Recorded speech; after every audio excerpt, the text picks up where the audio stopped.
Ketika itu, sebagaimana diriwayatkan oleh Imam Bukhari dan Muslim, manusia saling memandang, mencari siapa gerangan yang dapat diandalkan untuk bermohon kepada Allah agar situasi yang mencekam dan sengatan matahari itu dapat dielakkan.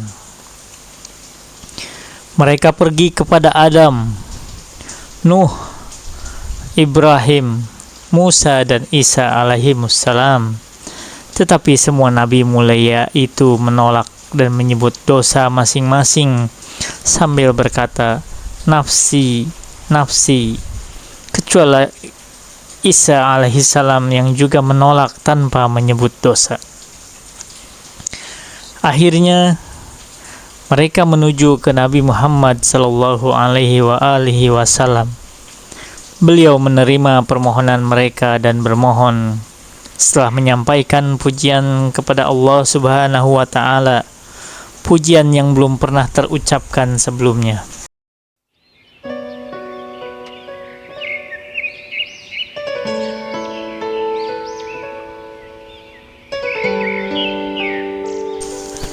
Halo Sobat Book Reading 12 yang berbahagia, jumpa lagi. Kita akan melanjutkan pembacaan buku kita, masih dengan buku yang berjudul Perjalanan Menuju Keabadian karya Muhammad Quraish Shihab. Pada episode kali ini kita akan membacakan sebuah bagian yang berjudul Syafaat Nabi Muhammad sallallahu alaihi wasallam. Bismillahirrahmanirrahim. Pada situasi yang sangat mencekam di padang mahsyar, Allah Subhanahu wa Ta'ala menunjukkan secara nyata betapa tingginya kedudukan Nabi Muhammad sallallahu alaihi wasallam di sisinya.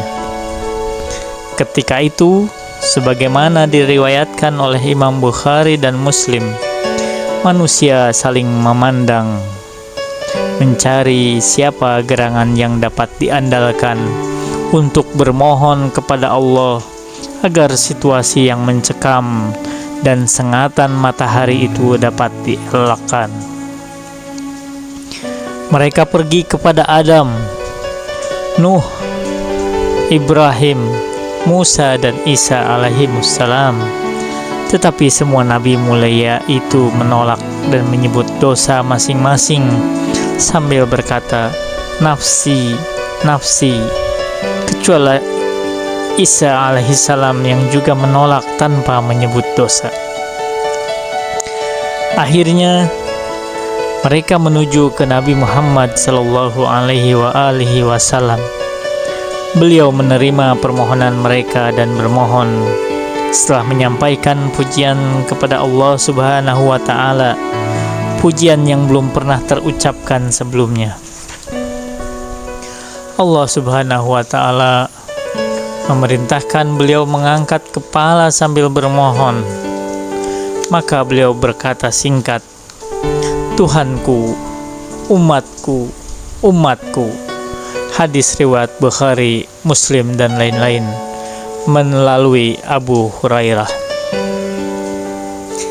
Syafaat ini dinamai juga syafaat terbesar.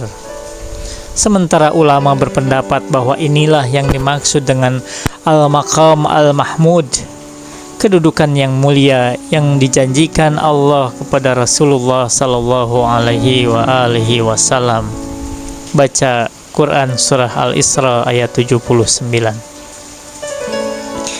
Ini jugalah yang dimaksud oleh sabda Nabi sallallahu alaihi wasallam yang menyatakan bahwa setiap nabi mempunyai doa yang dikabulkan Allah. Mereka semua telah bergegas memohonnya, sedang aku menangguhkan permohonanku sampai hari kemudian untuk memohonkan syafaat bagi umatku. Hadis riwayat Bukhari dan Muslim.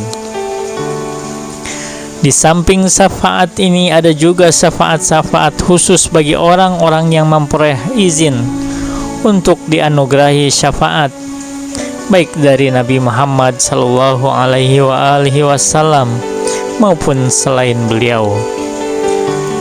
Hadis-hadis menyangkut syafaat sangat banyak.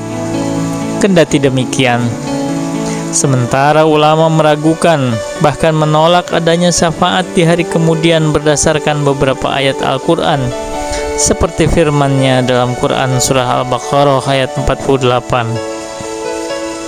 Dan jagalah diri kamu dari satu hari di mana seseorang tidak dapat membela orang lain walau sedikit pun, dan tidak juga diterima syafaat dan tebusan darinya, dan tidaklah mereka akan ditolong.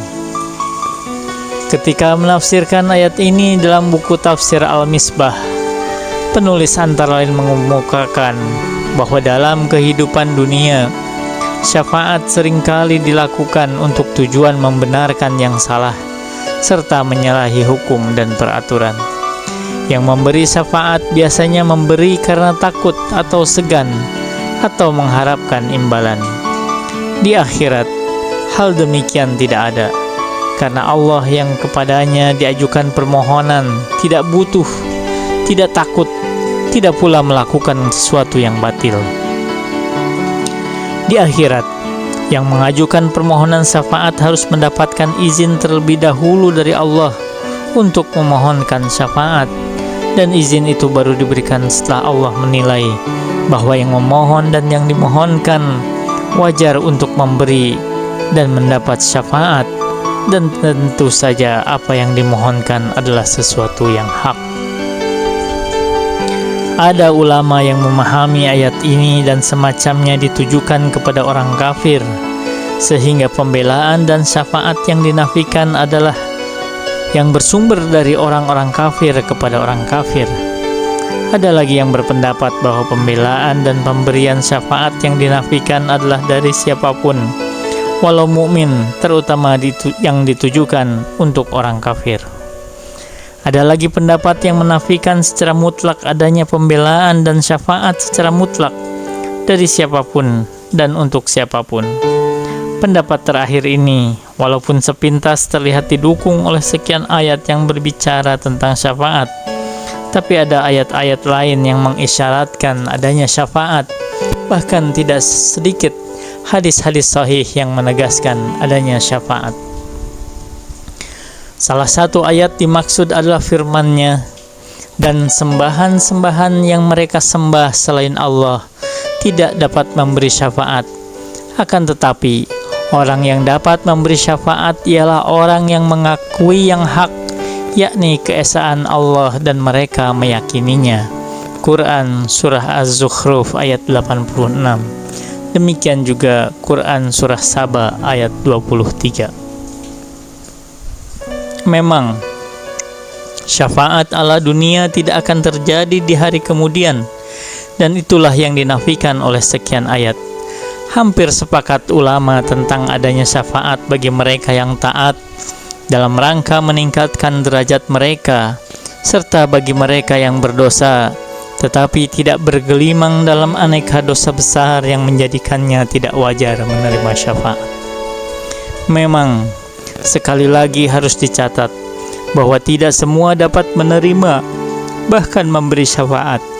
Memberi dan menerima syafaat haruslah atas izin Allah, dan keputusannya pun adalah keputusan yang hak, lagi bijaksana, sebagaimana ditegaskan oleh Quran surah Saba ayat 23 bahwa dan tiadalah berguna syafaat di sisi Allah melainkan bagi orang yang telah diizinkannya memperoleh dan memberi syafaat itu, sehingga apabila telah dihilangkan ketakutan dari hati mereka yang bermohon dimohonkan untuknya syafaat setelah mereka menanti keputusan sekian lama, mereka berkata, yakni bertanya kepada yang bermohon kepada Allah, apakah yang telah difirmankan oleh Tuhanmu menyangkut nasibku? Mereka, yakni para pemohon itu menjawab, yang difirmankan Allah adalah perkataan dan putusan yang benar. Bila dia menerima, maka itu benar, dan bila menolak pun benar. Dan dialah yang maha tinggi lagi maha besar. Wa ma taufiqi illa billah, alaihi tawakkaltu wa ilaihi unib.